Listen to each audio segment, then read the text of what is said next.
Hello Year 3! Today we are going to be planning our conclusions, but first we need to consider why we have a conclusion. Turn to the adult in the room or have a think about why we might need one.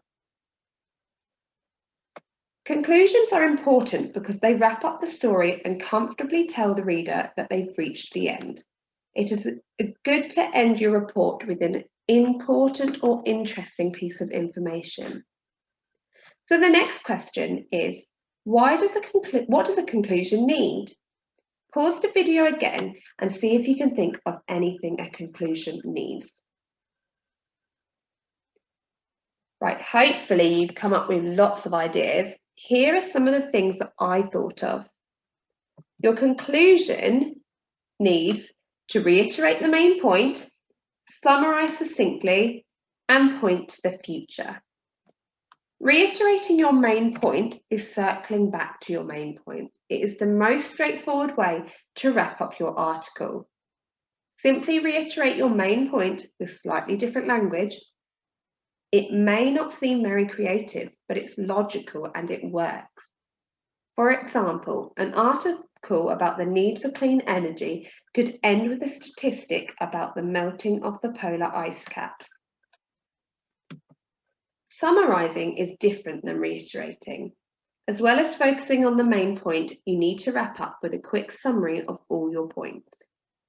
An article about Humpty Dumpty could end with information about Humpty, how he fell, and what the king's horses and men tried.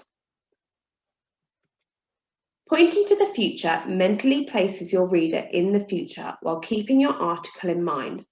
It makes it more likely that the reader will use the information and revisit your publication.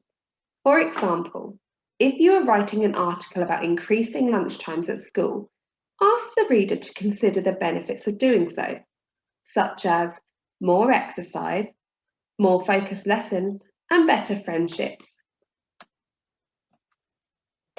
If a newspaper article had been written about Despicable Me, the conclusion of the article may read like this. So with his turn from villainism finally complete, Gru and the three girls are happily living a normal life. Gru has no more plans to steal the moon and also does not want to turn to a life of crime fighting. In fact, the new life Gru envisions for himself is entirely different, one of school runs, parents' evenings, and fish and chip Fridays. Have a go now planning your conclusion for the article that we've been writing this week.